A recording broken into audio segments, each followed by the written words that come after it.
You had to be willing to do it when you're not good at it until you become better at it.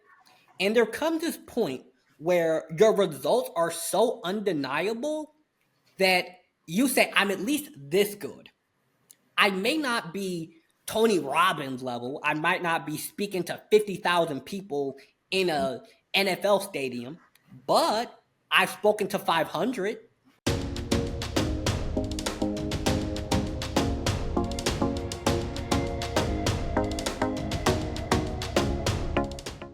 Welcome to the Leader's Mindset, where I bring you conversations with leaders who are making an impact in business and our communities. Today, my guest is Lawrence Harris. He's an author, a youth empowerment speaker, and he's helping young adults build self-love. Thanks for coming on the podcast, Lawrence. Thank you for having me. So one thing I do want to point out to our audience is that you are only 19 years old and you've accomplished a ton already. So how did you get into what you're doing today?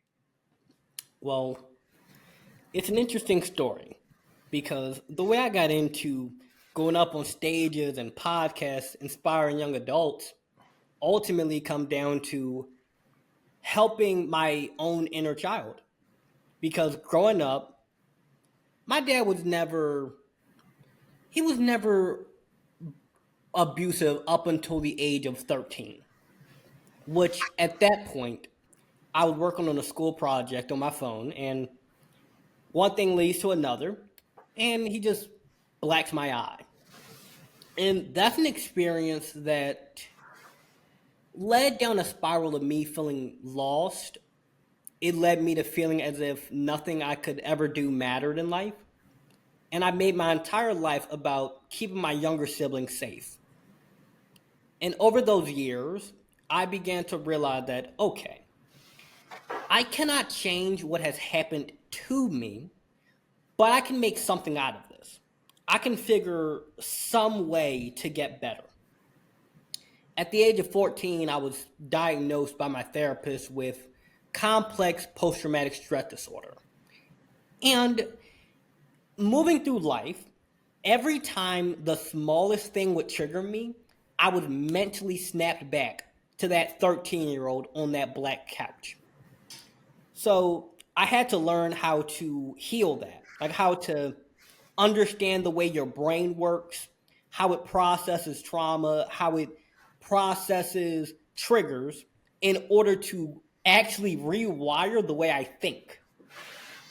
And once I got good at that and I began to realize that I'm getting a lot better, I had the idea to start making videos on the subject, to start making videos about inspiration and motivation and helping others. And people said, hey, this is a career. You just start doing that.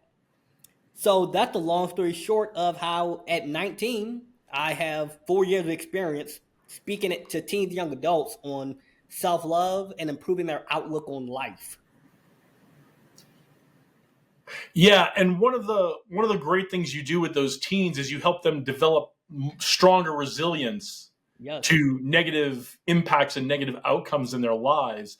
You talked a little bit about the events that led to you on this path. What were some of the resilience skills you had to develop to get yourself through it before you could help others? And was there a moment or a series of moments that told you needed to make a change in your life? Well, firstly, some of the things I first had to do, as simple as this sounds, it can be very challenging to do in the moment.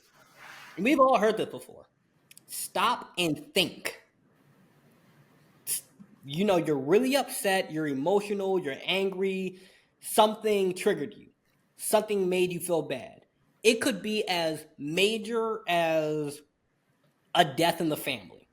You're really upset. Actually, a few months back, I was speaking at an organization to teens and young adults who a lot of them had gun charges. And non-violent offenders, they simply grew up in bad environments and wanted to protect themselves. And a lot of them had family members who were affected by gun violence. And they wanted to go get revenge for that. Now, obviously, we know that's not a good idea. But if you're 15 and your uncle was shot and you know who did it, you want to take matters into your own hands. And I had to help them to realize you need to stop and think before you do something. For me, I would often have to stop and think before hurting someone or hurting myself. I had to stop and think and realize, okay, Lawrence, this isn't a good idea. We feel how we feel, but we need to disconnect from that feeling. Another one is acknowledging the truth. You know, when I was 15 years old, one of the key moments that helped me realize I needed to make a change was I was looking in my bathroom mirror and I could barely sleep. I would always be paranoid that something would happen.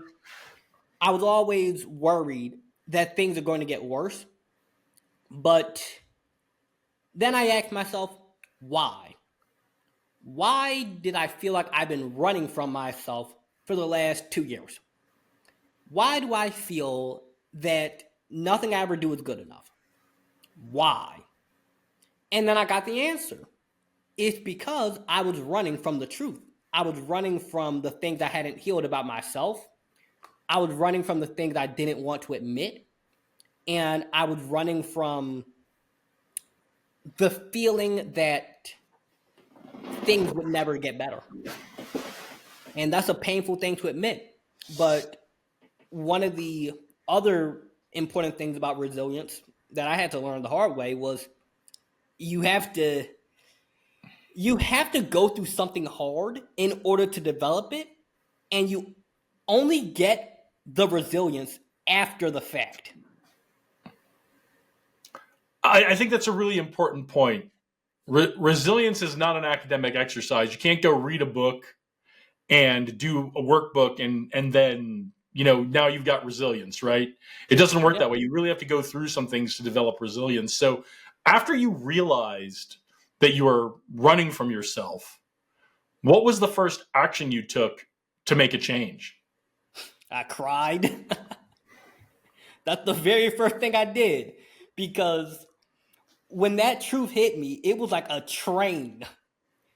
And you start realizing it's more than you thought it was. So the first thing I did was I cried. And as cliche as it sounds, some of us, we just need a good cry. We just need to take a deep breath and look at the facts.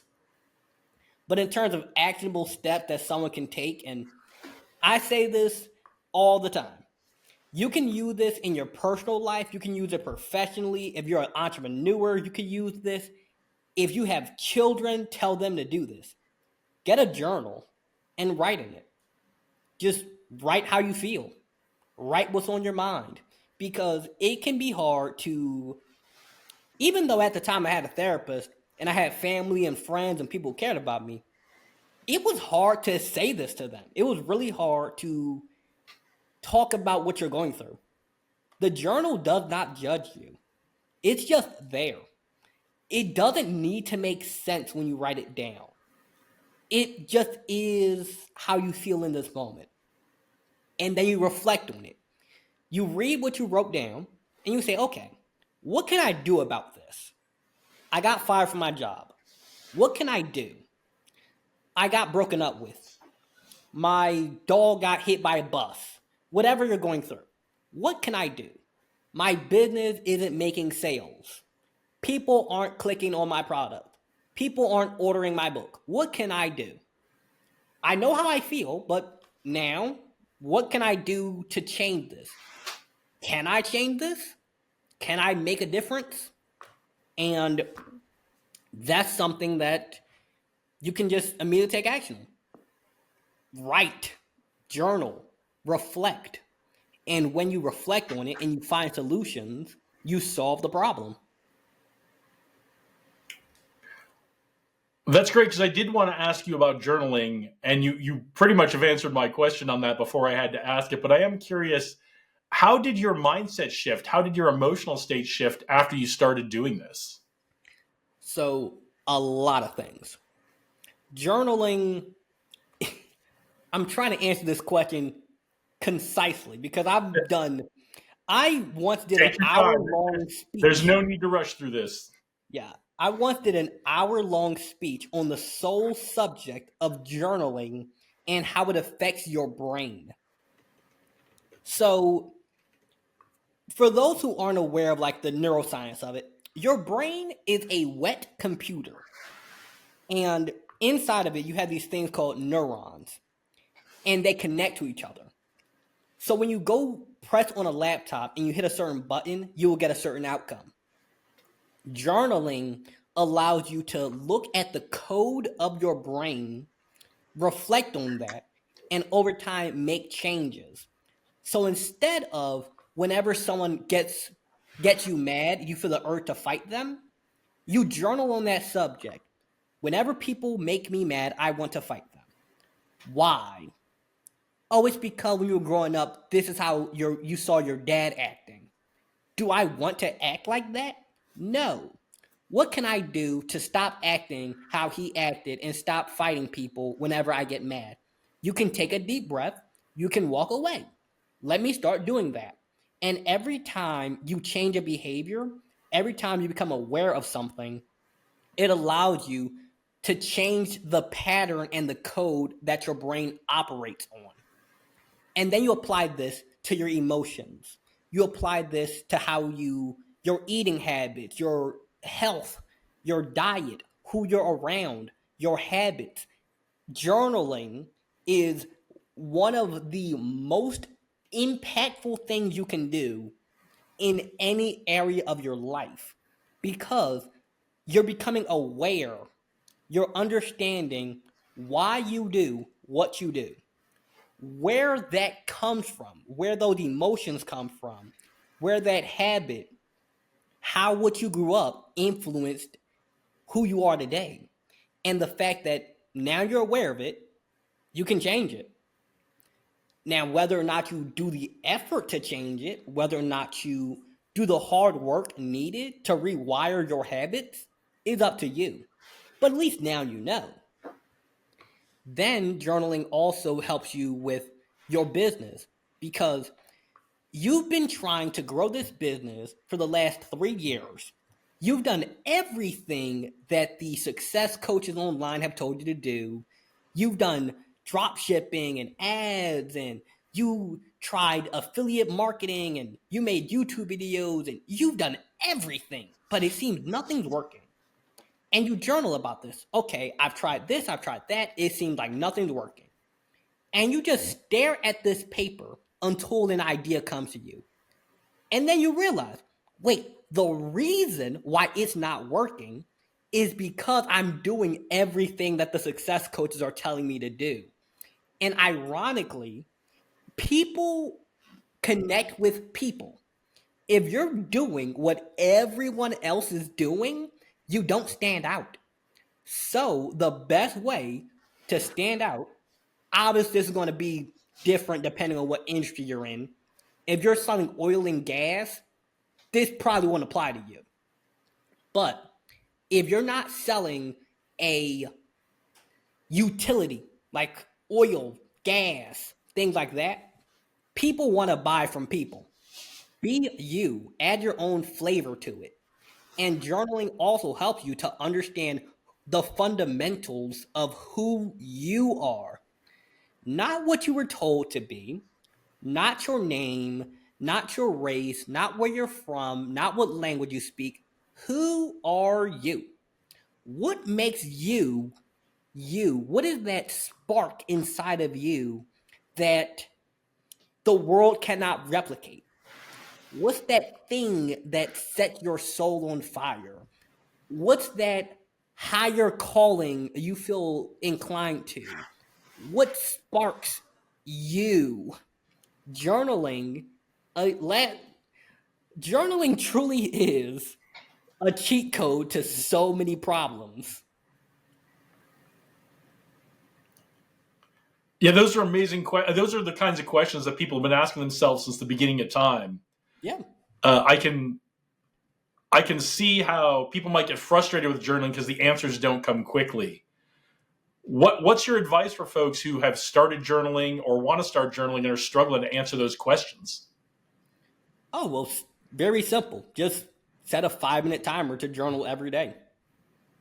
Because let's say you're super busy. Lawrence, I don't have time to journal. Okay. I've got 5 kids and I have a job and I have this and I have that. I don't have time to journal. Do you have 5 minutes before you go to bed? Yes. Do you have 2 minutes before you go to bed? Yes. Write for 2 minutes. And after 2 minutes, you're going to be in the middle of a sentence and you want to finish what you start. Your brain, like I said earlier, is a wet computer. It wants to finish whatever it starts. If you journal for 2 minutes, your brain is going to make you finish journaling. And then, over time, you'll start to build this habit. You don't need to think about eating. You just do it. You don't need to think about brushing your teeth. You just do it. And after a certain point, you will figure out a time, a place, and a way to journal.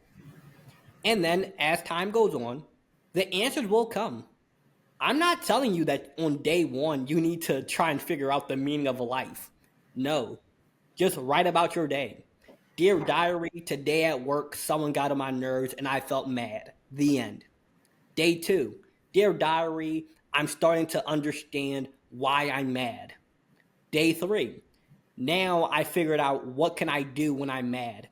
Day 4, and so on and so on. And eventually it's been years and you're able to synthesize so much information that you can go on a podcast and talk about the wonders of journaling and how it affects your money, how it affects your health, how it affects your mental health, how it affects your family, how it affects business, how it affects your understanding of the fundamentals of who you are. It's like you just said, people get frustrated with journaling because the answer doesn't come quick. But the answer to most of your problems are inside of you. You can't Google certain things. You are the one who knows you better than anybody else does. Yeah, I think it's important to remember that answers to these kinds of questions don't come right away, and just stick with it, right? Stick with it, be consistent. You don't need to be upset with yourself. You don't need to beat yourself up because you didn't get the answer right away. Yeah. We live in a very I was thinking about this last week. We live in a very microwavable society. So we want it now. We want it fast. We want it right away. If your Amazon package takes 5 days to deliver, you're calling customer service and you're mad and you're frustrated, but you forget that just not a few years ago, but maybe 20 years ago, if you wanted a package, it would take weeks. And that was normal back then. But now we're so used to getting what we want right away. But the best things in life take a long time. And the easy option is often the one that you really don't want if you think about it. Like at Thanksgiving, and you have a turkey. The turkey is the centerpiece. It's the best thing. That's the biggest, best meal, the turkey.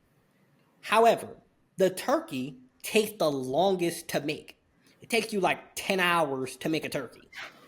If you rush the process and you cut the oven up to 800 degrees and you try to make a turkey in 1 hour, it's going to either be burnt or it's going to be raw. You have to be willing to take your time. And journaling, that's another thing it helps with, patience. If every day you do it for 15 minutes or even just 5 minutes, after a long enough span of time, you will become more patient. You'll be able to wait. You'll be able to focus better. Journaling really is the solution to a lot of problems because the answer is in you. Well, I think you've convinced a lot of people watching or listening that journaling is going to help them out. I'm old enough to remember when if you ordered something through the mail, you had to wait 6 to 8 weeks for delivery. So I am always impressed when Amazon can get me something the next day. Oh yeah, and consider Amazon's doing this not from state to state. When you order something from Amazon, 95% of the time it was made in China. They're putting it on a plane and getting it all the way across the world for $9 in shipping. It's certainly we certainly live in a pretty wondrous age right now. So you started making content at 15. Do you remember that first piece of content you made after the moment you realized you needed to make a change in your life? I think it was, let me try and remember that far back. I can't remember the exact video, but it was a subject along the lines of me just talking about how good my day was. Because I began, the term for it is cognitive behavioral therapy. In case anybody wants to look into this, it is such a fantastic thing. So what it is you start to understand your own thought process and figuring out if a thought is rational or irrational. And through it, I started to learn how you can convince yourself of how good your life is if you just say it over and over and over and over. So the first bits of content I made was just me talking about how good my life was, even when I felt like it wasn't. Even when I thought the world was falling apart and COVID was happening and I was managing high school and my own personal life and everything, I would just come online and make videos about finding positive things in the world. Like, the sky is blue. The birds are chirping. Listen to the sounds of this river flowing. And then I started shifting more into content that was actually applicable to people, like trying to not just inspire, but here's some tips and strategies you can use to build that self-love. Here's tips and strategies that you can use to develop that more positive outlook on your own life. Then with some more time, and I got better at making videos, got better at understanding myself, and ultimately the courage to actually start sharing what I've been through, that's when my content really took off, and now I'm on a podcast. Yeah, and I hope we'll see you on a lot more podcasts too. So how did you know it was time for you to bring what you've learned in your journey to help other people? I'm trying to think on that, because knowing that it was time for me to do it, I don't think there was ever really a moment when I knew, like, okay, it's time for me to be the one. I just kind of fell in love with it. Even when I was getting only 2 views a video, I knew those 2 people probably got something good out of this. And I just didn't want people to feel how I felt. I didn't want people to feel alone. And I realized that if not me, then who? Because I'm sure we've all heard of Tony Robbins. Respect to him, good job to him. We've heard of Tony Robbins and Les Brown and all these people. But I couldn't really find anyone my age who had been through things I went through, or just was willing to openly talk about it on the internet.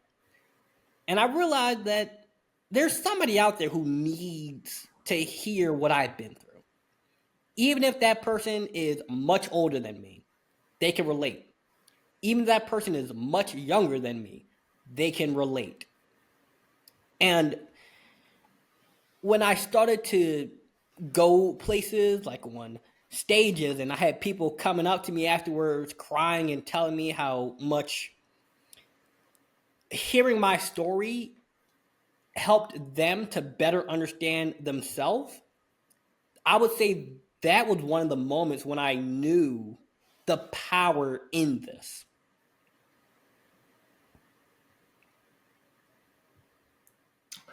That is really amazing and powerful. But I do want to take a break for a little bit and play a game. Are you up for a game? Sure. Let's All see right, what the it name is. of this game is Rapid Response. I'm going to ask you a series of questions. I want you to respond with the first thing that comes to your mind. Doesn't Okay. need to be a one-word answer. Elaborate as much or as little as you'd like to. We just want to get to know Lawrence a little bit, okay? Okay. All right, are you ready to start? Yeah. All right. Lawrence Harris, rapid response round. Your time begins now. Podcast recommendation. Jay Shetty. Can't remember the exact name of it though. Yeah, You Jay guys can Shetty's find it. great. A practice you'd like to see more leaders embrace. Self-care. Someone we should all be paying attention to. Obviously, I'm biased. I'm going to say myself. That's always a great answer. Is there anyone you're paying attention to that we should be paying attention to? I would say someone that's really important to pay attention to, Wallow267. He's a motivational speaker in my city. I met him when I was 11. Okay, and you are in Philadelphia, right? Yes. What is either your Get Pumped Up song or your walk-on music? I would say Mirror by Lil Wayne. The biggest influence in your life? God. A book everyone should read? The Bible. Best summertime activity in Philadelphia? Fishing. Do you have a spot you like to go fishing in Philly? FDR Park. Okay, cool. Your dream vacation spot? The mountains of Cambodia. Oh wow. What's that's not an answer we usually hear. What's exciting about that to you? I've seen photos of it, and it's not that there's anything particularly exciting about it. It's just the nature, the culture of the people there, how quiet it is, and at nighttime there are no streetlights, so you can see like the stars so clearly. Yeah, there aren't a lot of places in the world left where you can see the stars without any light pollution. It's always amazing when you can find one. What is a trend you're excited about? A trend I'm very excited about. I've been seeing a lot more people online talking about mental health and suicide awareness. All right, last one. Your favorite sports team or player? Don't really have one. That's okay. That's a fine answer people have given before. Well, thanks for playing our game. It's nice to get to know you a little bit in a way the other questions might not let us do that. So to this point, we haven't really talked about you following the path you've been on to entrepreneurship. Oh yeah. How did you know that entrepreneurship was the path you wanted to be on? I've just always kind of realized it because, for one, little context for those who aren't aware. I think I've told you personally before, but after I say it, now people are going to be like, oh, now that makes sense why he moved that way. I have autism. So a common thing with autistic people is we have trouble navigating typical jobs because, for one, we think so differently, and certain social practices just make zero sense to us. So I realized entrepreneurship was the path I have to go down because I just cannot tolerate being in certain restrictions, if this makes sense. I've had regular jobs before, though. Like, I've worked at McDonald's. I've been a forest tour guide. I've done a lot of different jobs. But when I worked at McDonald's, that was the one that really made me realize, okay, entrepreneurship is the path I must go down. Because I have a vivid memory of being 17 working at this McDonald's. And one of my coworkers was 40s. They were in their 40s, and I asked them, how long have you been working here? They said, oh, since I was 18. And felt this dread because I'm like, again, nothing's wrong if you're working at McDonald's. I'm not talking down on that. I was there.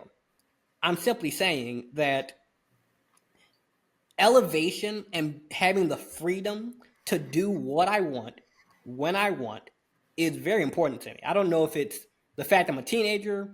I don't know what it is exactly, but I've always known I do not like the idea of having to ask somebody if I can go to my child's birthday party 14 days in advance and they can just say no. And if I decide I want to go to my own child's birthday party, they can fire me for that. And then paid time off. I actually read those contracts, and if you want a day of paid time off working at McDonald's, you have to work 40 days to get 1 day of PTO. That is preposterous to me. And then raises, I'm like, a 50-cent raise every year? I can't do it. So then, thankfully, this is such a blessing. I don't think many people realize how now we live in one of those golden eras. The internet has opened the door to so many possibilities. Is it easy to be an entrepreneur? No, it's not easy. Is it something that you can just wake up tomorrow and make $10,000? On very, very rare occasions, it is technically possible. However, what made me know for certain that this was the path for me, working at McDonald's, seeing paid time off contracts, and then seeing how I can't go to my own child's birthday party when I feel like it. No. Just so y'all know, I don't have kids. I'm just using that as an example that is relevant to a lot of people who listen to this podcast. Yeah, sometimes we don't really know what we want to do, but we learn what we don't want to do, right? We learn how we don't want to live. One of the jobs you had was door-to-door sales. Yes. What were some of the key entrepreneurship lessons you learned from doing door-to-door sales? That when you're an entrepreneur, it's for most of your journey, especially at the start, it's just you. So I was fortunate enough to work for a company that had an amazing staff. Like, my coworkers absolutely loved them. The guy who ran the company, he led the sales meetings. And it wasn't just about, oh, what's your numbers? No, it was about inspiring you, realizing that, okay, when you're knocking on those doors, there will be people who slam doors in your face. There will be people who call the cops on you. There will be people who do a lot of things. But there's also going to be somebody who says yes. And you need to focus more on the people who say yes than the ones who say no. Because when I email people, and this transfers into this too, when I email people and I go through the effort of finding email addresses and contact info and all the work that goes into me just sending an email, I don't get a yes every time. Most of the time, people ignore my email. And then after 3 emails, I just say, okay, I'm going to go to the next one. And eventually, someone says yes. And you had to have that mental fortitude to not be scared of a no. Because they actually said this to me in the one of the sales meetings. Every no gets you closer to a yes. And another one of the fantastic things I learned doing that job was 100% commission. You weren't paid by the hour. As an entrepreneur, unless you have a subscription model that people can buy, or you offer a coaching program or something that is guaranteed income, you're not paid by the hour. You're paid by the sale. And at that job, you are not paid by the hour. You're paid by the sale. If you don't sell nothing, you don't make no money. if you don't get those books shipped, you don't make no money. If I don't make a video, I don't make no money. So I highly recommend, if you like the idea, like the fantasy of entrepreneurship in your head, but you've never done it before, work a door-to-door sales job. Work at a car dealership that pays only commission. If you are physically unable to go walk for 5 miles a day, understandable, just work at a car dealership. Do a job that is commission only, and that will give you a taste of entrepreneurship. So entrepreneurship, as you said, there's a lot of no's. There's a lot. You've got to get out there and you eat what you kill, right? You got to get out there. Yep. You got to turn the crank every day. You've got to do the work, and not all of the work is exciting or fun. Yeah. How do you keep yourself committed to all those mundane tasks that we have to do as entrepreneurs and aren't really that fun? So again, this goes back to what I learned through journaling. And the example I keep using of your brain being a wet computer. When there are things that are boring, you can program your life to make boring stuff more enjoyable or tolerable. Great example of this. I keep all of my devices on black and white mode. The reason is because your brain creates this thing called dopamine. It motivates you to do stuff. If you go work out, that rush, that joy, that feeling of happiness you get after, that's dopamine. So after you do something boring, give yourself a reward, like a cookie. Or give yourself it has to be hyperly specific though. You can only give yourself this specific thing after doing a specific task. So after every time I send an email, I go take myself to Panda Express. I really like the food there. And I get the exact same order every time. And by making these boring tasks associated with something you like, your brain will compel you to do the boring thing because it associates doing that task with the reward. And did that explanation make sense to you? Absolutely. I love that. I love everything you said there. I just want to make sure, because sometimes I have the idea so clear in my head that when I articulate it, I want to make sure it's not getting lost in translation. Yeah, I think we got it, right? Do something to get that dopamine hit when you're doing something that wouldn't normally give you a dopamine hit, right? Yeah. Or another easier way for people to use this is do the boring thing until you get super bored of it, and then stop, and then go for a little 5-minute walk or stretch or move around. Do something and then go back to the boring task.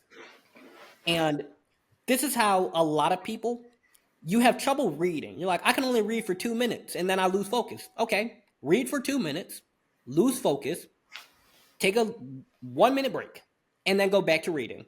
And then eventually you'll be able to do it a little bit more, then a little bit more, and a little bit more.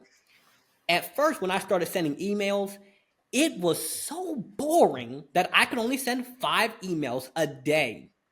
Now, after months and months and months of deliberate practice of doing this, I can send 30 emails a day. And then I send the follow-up emails 2 to 3 days after. And in order to get the fun thing, which is being on podcasts and going on stages and getting paid to do this, I have to do the boring thing. So every time when I make money from an episode, or I make money from book sales that come after the episode, or people reach out to me, my brain has started to associate sending emails with making money. So the boring task of sending these emails is associated with money. Love it. Boring tasks equal making money. Everybody write that down. Yes. And what I really loved is that you're putting your devices into black and white mode, which was not anything I even knew you could do with devices. That is super interesting to me. Besides that, how are you incorporating new technology into your business? Many ways. So I will say this: do not become overly reliant on ChatGPT. As beneficial as it is, do not become overly reliant on it, because when you're on a podcast, you're getting interviewed, or you're selling a product to a person, and that person starts asking questions, you cannot whip out ChatGPT mid conversation. But I will say, when it comes to things like product research, market analysis, data analytics, understanding why people buy certain things, ChatGPT can answer those questions very fast. Even something such as color theory. If you go to my website has a certain color to it. It is a shade of brown and a dark shade of blue. Those colors, like that exact hex code, I had ChatGPT analyze human psychology and color theory and emotional associations. And those colors are specifically designed to create certain emotions, which is something I don't know how to do. But ChatGPT is super fantastic for so many things. Other technology you can use are, now I want to make this applicable to everyone, because certain things I use might not be applicable. I would say there are blue light glasses. So if you're looking at screens a lot for eye strain, that's going to be a great one. Timers to manage your time. These are some really basic things, but yeah, I would say the main one though is just ChatGPT. It manages so many things. Yeah, that's fantastic. We're using ChatGPT a lot here for that research function, for that, that initial first draft function, and we're always putting eyeballs on it here to make sure it makes sense, and also putting eyeballs on it so that we're learning as we go, as ChatGPT exposes us to new things. I love all the little boring things, the little mundane things, the blue light glasses, right? I mean, it's all, if it helps someone perform better, I'm into it. So another tip that I give people, and this one applies to your phone. So if you have an iPhone, it's automatically set up where when you pick it up, your screen will turn on.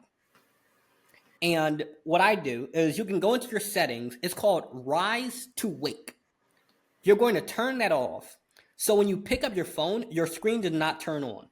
It only turns on if you hit the button. And again, my phone is in black and white. I also don't have notification sounds, because the notification sound on your iPhone is actually based on the psychology of your brain, so that every time you hear that ding, it creates a specific amount of dopamine that keeps you hooked to your phone. Another technology that I use, let me pull it out for you. Just give me a second to grab it out of my bag here. I'm trying to figure out where I set it. Yeah. But it's called a Bloom card. I can't find it right now, but I know I have it on me. What it does is, it has an app, and you tap this metal card onto your phone, and it disables your apps. So if you wanted to doom scroll on Instagram, or impulsively check your messages, or watch YouTube videos while you're supposed to be working, it disables your phone. So you cannot impulsively go on Instagram unless you tap that metal card back onto your phone. And what you do is, you leave the card in a place that's not around you. So if you're working at an office and your house is far away, you leave the card in your house. So it is impossible for you to use Instagram while you're supposed to be working until you get back home.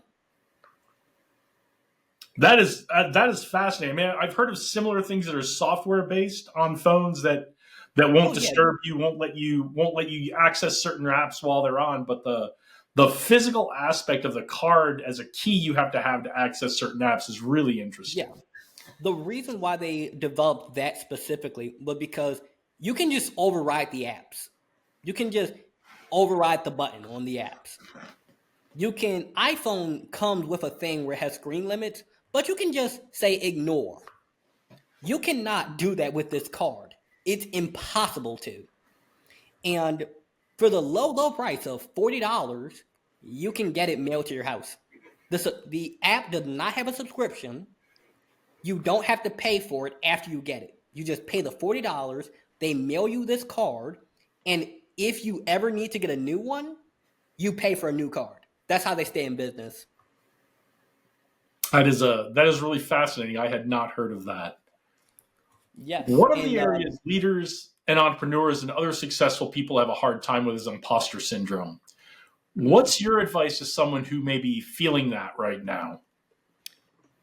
I would say, and this is based off my own experience. Earlier today, I actually made a TikTok on this subject. You have to be willing to do it when you're not good at it until you become better at it. And there comes this point where your results are so undeniable that you say, I'm at least this good.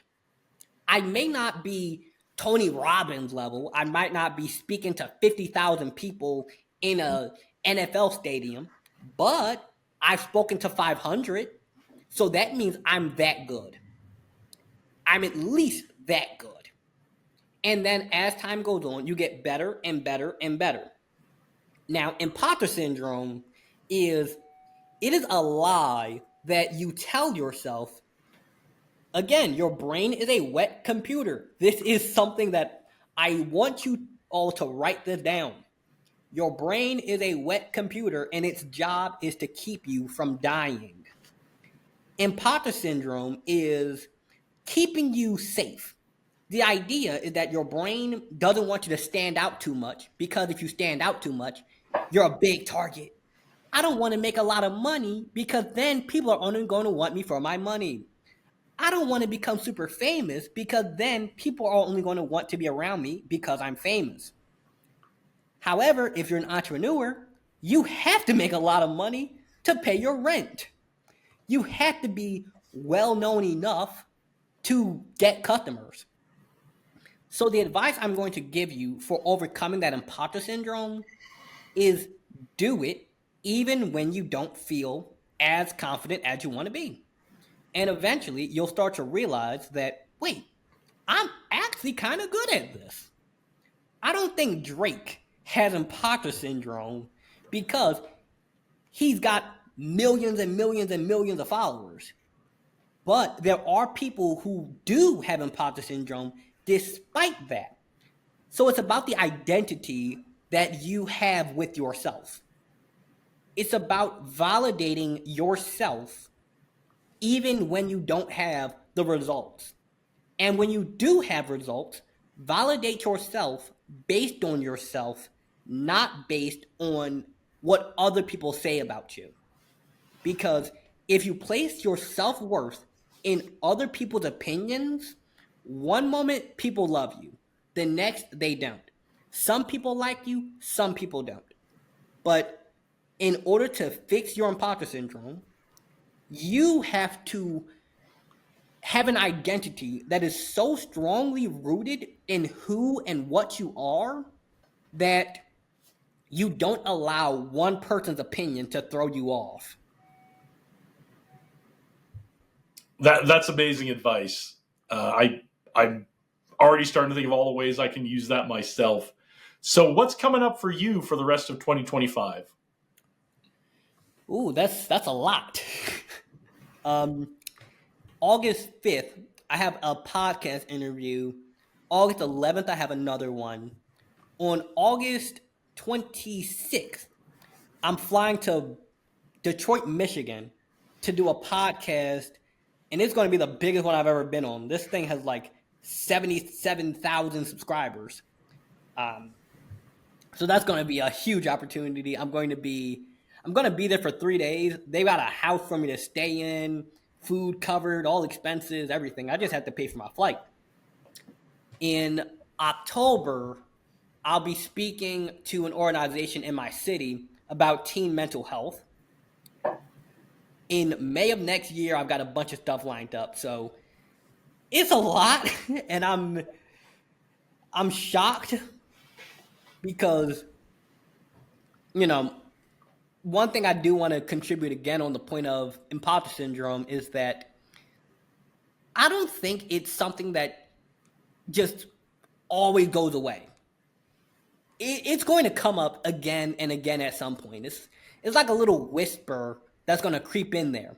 You know, I have that huge podcast coming up, and I have this one, and I've got speaking engagements, and that little voice whispered, but yeah, Lawrence, but are you good enough for that? Yeah, I know you've already done a conference, and you've done this, and you've done this, and you've done all that, but are you good enough for that? And you have to prove that voice wrong. You have to prove the doubt wrong. Yes, you've made this amount of money, but are you going to make that amount? You have to prove the imposter syndrome wrong with results. And then every time it comes up, remind yourself, I've done this before. And eventually, by saying I've done it before, I can do it. I believe in myself. As cheesy as these things sound, they work. Well, I think that's a perfect place to leave it. Where can everyone find you so they can thank you for joining us today? There's many ways. So my social media on Instagram, YouTube, and TikTok, Lawrence C. Empowers. If you would like to book me for a podcast or speaking engagement at a school or youth organization, Lawrence@lawrencecharris.com is my email address. And my books on Amazon, Lawrence. Actually, let me get it right here for you.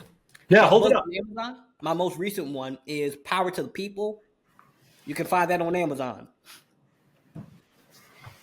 All right, and we will link up all of those things in the episode description so you don't have to try to write those down or take notes as you're listening to the show.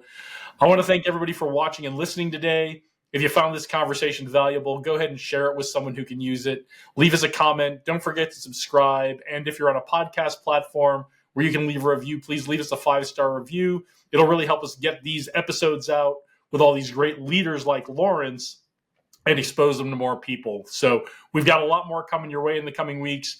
Go out there, do great things today. Onward and upward.